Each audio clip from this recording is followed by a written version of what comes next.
Welcome to the first ever episode of Rugby Ground Reviews. I'm Benny from Catch 22 Rugby, and we kick things off with a trip to the Ospreys. But first, let's chat about what Rugby Ground Reviews actually is. This is a show where we travel around the country watching live rugby games. At the end of our experience, we score different aspects of the day out of 10 before giving the whole day a grade, just like you would back in school. But before we crack on, I'd like to credit the man behind this idea, a YouTube creator called Smiv. His On the Road series for football matches has been a big inspiration for the show, and we couldn't have adapted this idea for rugby without saying thanks to him. So thank you, Smith. Anyway, back to the rugby. Today I'm driving down to Swansea in South Wales for the Ospreys vs Zebre game at the Liberty Stadium. This Pro 14 fixture should be an easy win for the South Wales region, although the Italian teams have managed to get some noticeable wins in recent times. That's the beauty of rugby. You never know who's going to win, except in this case where it's obviously going to be the Ospreys. Now I've established what we're doing and where we're going, let's go over the rules. So every game we visit is split into 5 categories. Each of the 5 categories will be given a score out of 10. For those of you who are good at maths, you'll know that's a total score out of 50. Simple. First up is game quality. The quality of rugby is usually remembered above all else. Whether it's a 10-try thriller or a board draw, we'll be giving you our thoughts. Leading on nicely to our second category, atmosphere.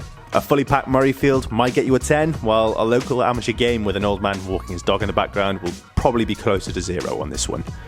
Next up are the refreshments. No trip to the rugby is complete without a trip to the fryer or the bar. Burgers and beers will score high on this one. Category 4 is the ground itself, the facilities.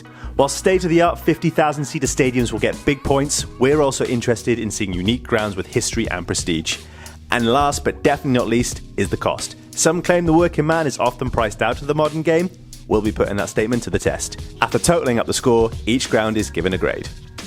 That's the rules sorted, and we've arrived in Swansea. More specifically, the Liberty Stadium. Unfortunately, as we've had to drive, here comes our first expenditure of the day. Thanks, buddy.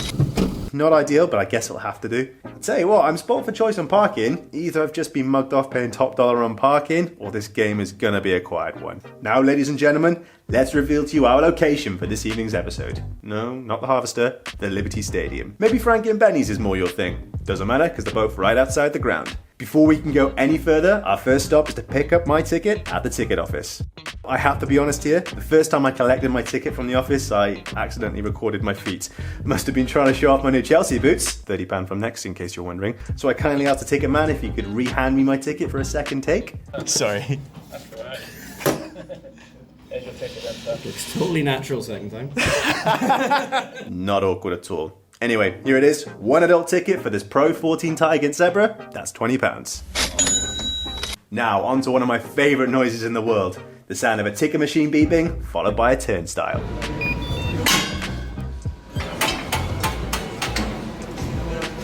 And we're in. Up a couple of steps and I give you our view for the evening. I gotta say, it's a rather lovely ground. It's top quality facilities, also to accommodate the Swansea City football team that plays here. It definitely feels like a big ground for rugby. Just a couple more steps to go. Find myself perched on the upper tier of the stadium, just on the 22-metre line. Gotta say, not a bad view at all. The Ospreys players are out warming up. Zebre team sheet and John Mayer's Italian cousin is starting the game at 7. I've heard his racking is a wonderland.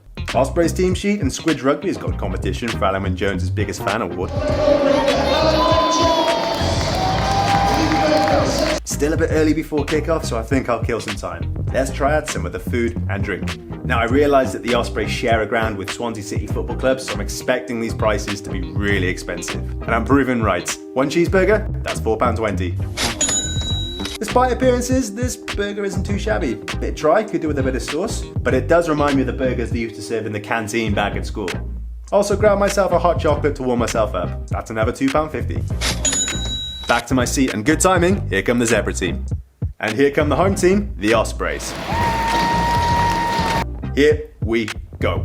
Golden rule of kickoff, always get your hits in early, even if they're late. Less than a minute into the game and Zebre have the chance to take the lead here. Missed it, unlucky. Meanwhile, this hot chocolate's doing its job, keeping me warm. A little too warm to drink though at the moment, so I think we'll leave it down here. That steam is keeping my feet warm. Back to the game, and Ospreys get a penalty try. Looks like Zebre have a man down. He took a rather big hit from Justin Tipperick. Don't believe me? Here's the replay. Hot chocolate update, and I've got to admit it was quite decent, except for the last few sips. The lady on the counter obviously hasn't stirred this properly, and now I've got all this gunk at the bottom. Not nice. Another chance now for the Ospreys, if the backs look to spread the ball wide here.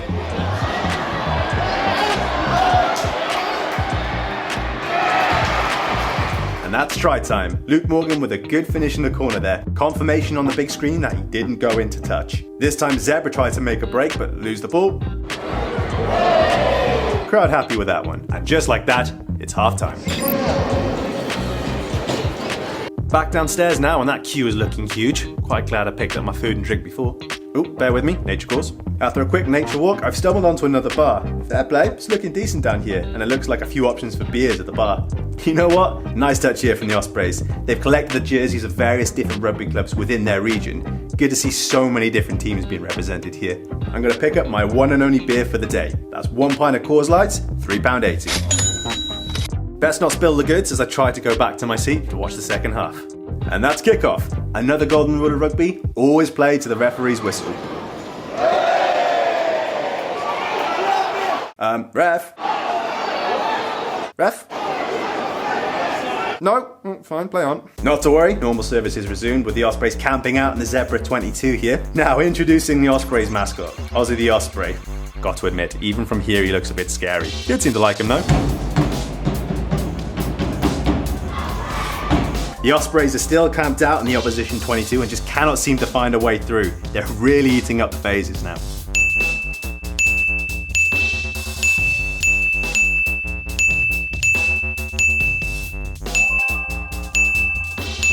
But finally, Sam Davis throws a lovely floating pass for Luke Morgan.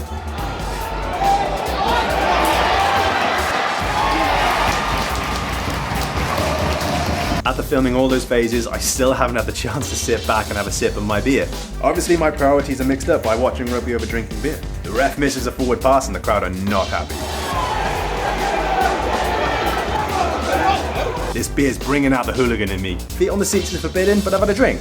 Screw it. A break in play, and this chap's clearly seen Bohemian Rhapsody earlier this week. Now, a golden rule of filming this time. Don't get distracted filming artsy shots of rain against a floodlight trying to be all cool, because you might just end up missing something important.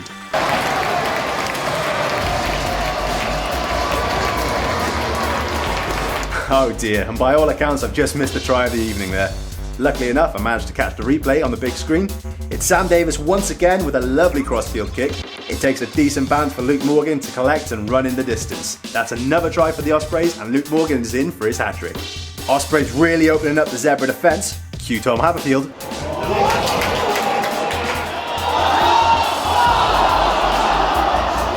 Unlucky Tom. Don't worry, I'm sure your teammates will score for you. Good job, Ospreys. Fancy another one?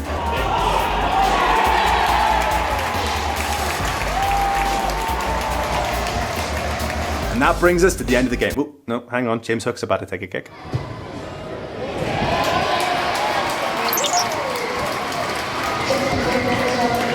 So in the end, a very convincing win for the Ospreys, but how did the whole experience go down? Let's start the scoring. First up, the game. Not exactly a must-see fixture, and the Ospreys were always going to win this one. But you know what? 5 tries, a couple of funny moments, and some good attacking rugby on display. It was entertaining. This game is getting a 7 out of 10. Now it's time for atmosphere. The lack of occasion didn't help, and with only 6,000 in attendance at a stadium that holds over 20,000, it was a little flat in places. Thankfully, a good performance from the home team mixed with a great defensive performance. Ozzy the Osprey banging the drum for the kids did add something. The Ospreys event management is always on point with the PA music, so you know what? This is getting a 6 out of 10. On to a crucial category in my eyes, refreshments. The burger, it was alright. A little dry, but tasted good enough. That hot chocolate went down an absolute treat and would have scored higher if they'd stirred the thing. I'm giving these refreshments a 7 out of 10. It would have been an 8 if they'd stirred the hot chocolate and added some sauce onto that burger. Let's rate the facilities. The Liberty Stadium is a top quality facility. It's got a decent grass pitch, an unrestricted view of the whole ground, and plenty of options for food and drink. The only downside, in my view, is the lack of character. As mentioned, us Catch 22 guys like a ground with some uniqueness and character. The Liberty Stadium looks like one of those generic modern stadiums where you could easily confuse it with somewhere else like Southampton, Stoke or Reading. Top quality, yes, but it is lacking character. Therefore, the Liberty is getting a 7 out of 10. And finally, let's talk cost. Well, the whole day set me back £35.50. 20 quid on the ticket, £5 on parking, £4.20 on the burger, £2.50 on the hot chocolate, and £3.80 on the beer. In my opinion, that's a rather expensive day out watching the rugby. Yeah, I splashed out a little more on that food and drink, but all that for a Pro 14 tie against Zebre? It was worth it, but I'm really feeling the hole in my pocket here. That, unfortunately, is a 5 out of 10. So that brings the total score to 32 out of 50. So where does that leave us with the grade? The Ospreys get a B. Thank you so much for watching Catch 22 Rugby. Keep an eye out for other Rugby Ground Reviews coming in the next few weeks. A like and subscribe to our channel would be greatly appreciated, and we'll see you in the next one.